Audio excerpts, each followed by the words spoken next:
Hi guys, welcome to Geetha YouTube channel. ಇವತ್ತಿನ ರೆಸಿಪಿಲಿ ನಾನು ಮೊಸರನ್ನ ಮಾಡಿದ್ದೀನಿ. ತುಂಬ ಚೆನ್ನಾಗಿ ಬಂದಿದೆ. ಇದಕ್ಕೆ ಇನ್ನೂ ಐಟಮ್ನ ನೀವು ಆ್ಯಡ್ ಮಾಡ್ಕೋಬೋದು. ಕೆಲವರು ಈರುಳ್ಳಿಲಿ ಮಾಡ್ಕೋತಾರೆ, ಬೆಳ್ಳುಳ್ಳಿಲಿ ಮಾಡಿದ್ದೀನಿ. ತುಂಬ ಚೆನ್ನಾಗಿ ಬಂದಿದೆ.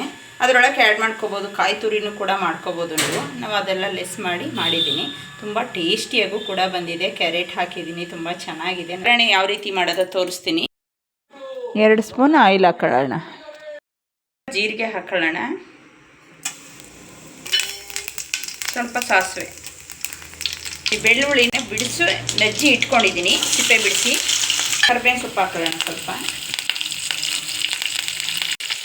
2 ಹಸಿರು ಮೆಣಸಿನ್ಕಾಯಿ ಹಾಕೊಳ್ಳೋಣ.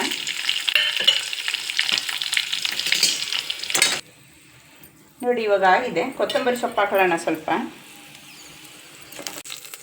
ಕ್ಯಾರೆಟ್ನ ತುರಿದು ಇಟ್ಕೊಂಡಿದ್ದೀನಿ, ಕ್ಯಾರೆಟ್ ಹಾಕೊಳ್ಳೋಣ. ಇವಾಗ ಆಗಿದೆ. ಇದು ಸೈಡ್ಗೆ ಇಟ್ಕೊಳ್ಳೋಣ. ಇದು ಆರಿದ್ಮೇಲೆ ನಾವು ಮೊಸರು ಆ್ಯಡ್ ಮಾಡ್ಕೊಳ್ಳೋಣ.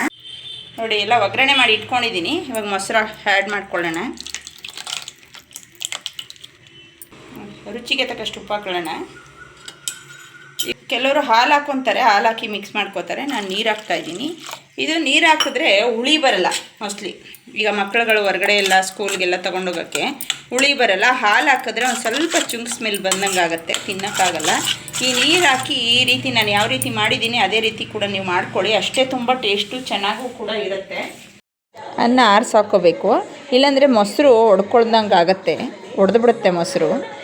ಬೆಲ್ ಬಟನ್ ಹೋಗ್ತದ ಮರಿಬೇಡಿ. ಯಾರ್ಯಾರು ಗೀತಾ ಚಾನಲ್ ನೋಡ್ತಾ ಇದ್ದೀರಾ, ಸಬ್ಸ್ಕ್ರೈಬ್ ಮಾಡ್ಕೊಳ್ಳಿ, ಲೈಕ್ ಮಾಡಿ, ಶೇರ್ ಮಾಡಿ, ಕಮೆಂಟ್ ಮಾಡಿ. Okay, thank you.